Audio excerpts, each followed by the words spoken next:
Today I'm going to show you a technique called Koshi Nage. Koshi Nage is a hip throw, but it's not a lift. It's a rotation of the hip. So when done correctly, there should be no heavy weight that is unbearable and you can't take it. If it is done at the back, here with your pelvis, then there should be no lifting when up, but rotate, then it's possible. Certainly do not do a Koshi Nage above the belt up, because it's on your back and it's like lifting something, so you want to avoid that. Everything is using the core of your body, so hip joint. The second thing is to execute a good Koshi Nage, you have to take your partner's balance off from the start before you get to the Koshi Nage.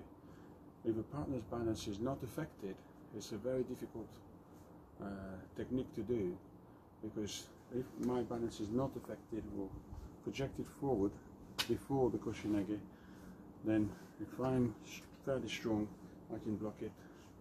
I can bring that hand or the arm toward me and pin him down or her down. So it's very important to get it right. So with Ryote Dori, both hand grip, I'm going to execute various ways how to do Koshi Nage.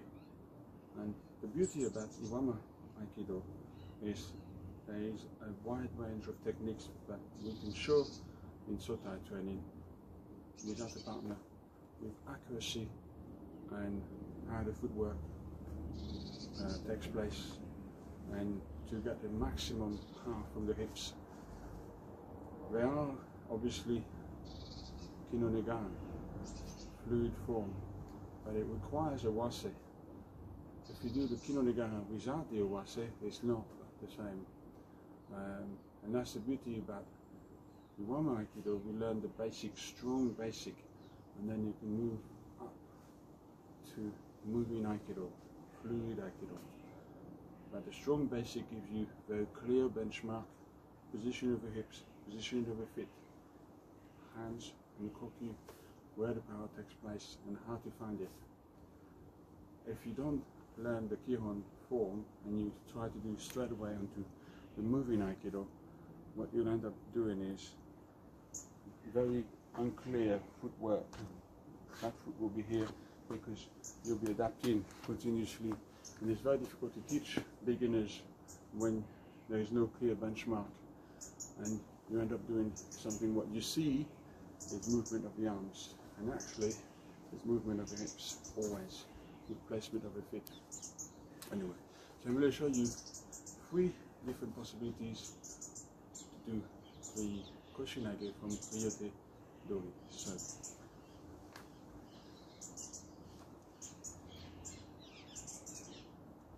when you start offering both hands,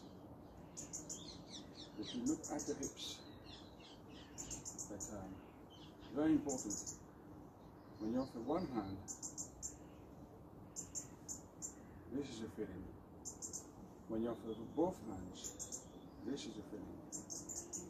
So the body shape is different with Katate Dori and Ryote Dori, because the hips move slightly different. So starting from a strong grip here, strong grip, and Koshi Nage form number 1. No specific order, but just giving you one way of doing it.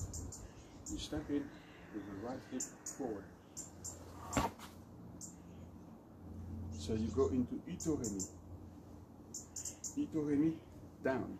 Back hand is down to prevent a strike from the kick or knee, because you're also going inside. So if somebody going inside, that's where I'll be tempted, because this leg is free.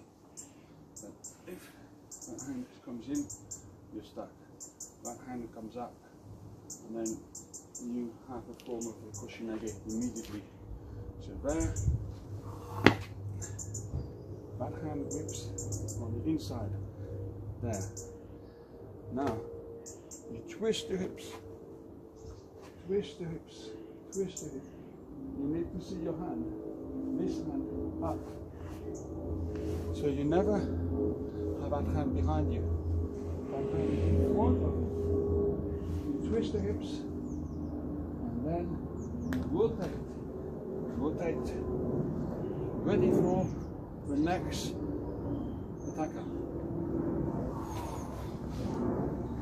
That's the feeling. There should not be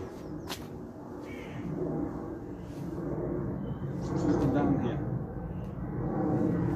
Up. Flow. Next.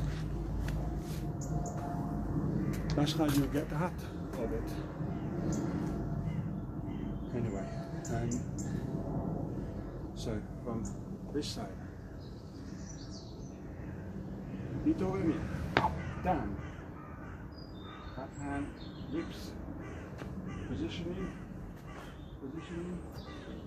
you put your hip not flat, this way, you have him on you, rotate, look. That's the feeling of it. So you have this rotation. But okay. There. Yeah, so what happens is being stretch. Stretch. Stretch. You see my balance now is affected. Koshi is on here. And I fall over.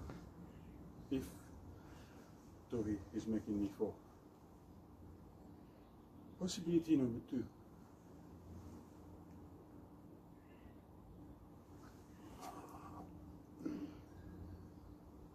Here, you grip.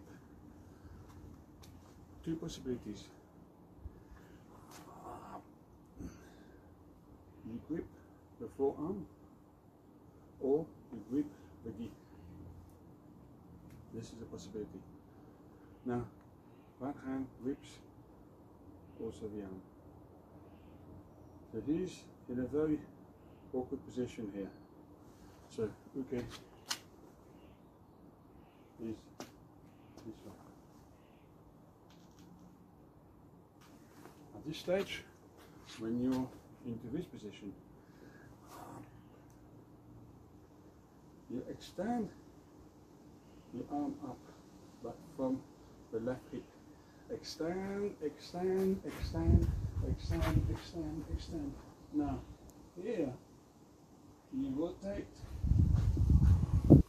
centering forward. So, from here, what's important is not to have the elbows out. If you have the elbows out, you've lost the connection of the hips.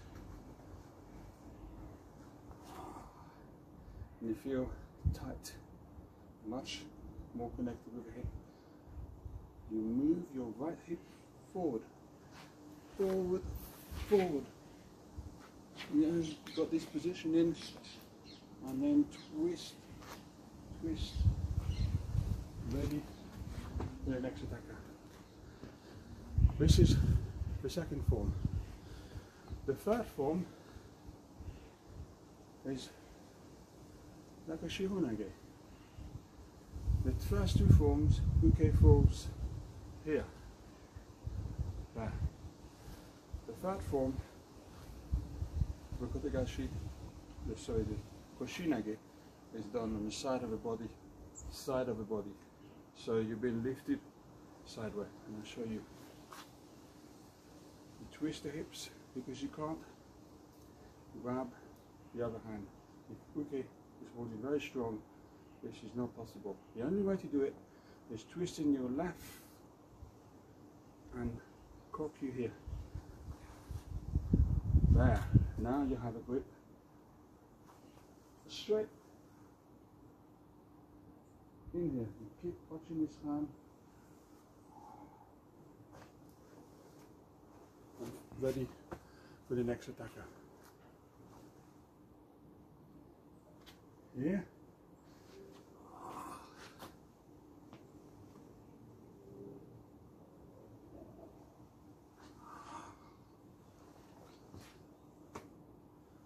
That's the feeling. So I'm going to do all three forms with a feeling of a hips movement.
So these are the possibilities that can be done with a Kihon.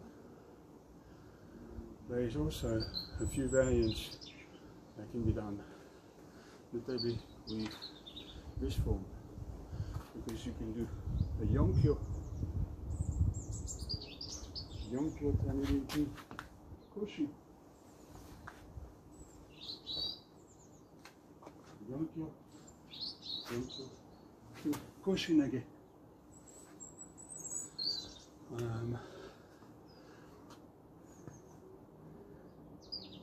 Well, there's also more possibilities with a wase, but I'm not going to show them because you do need a partner to be able to appreciate when the palm comes off or comes on to do a good and strong Aikido.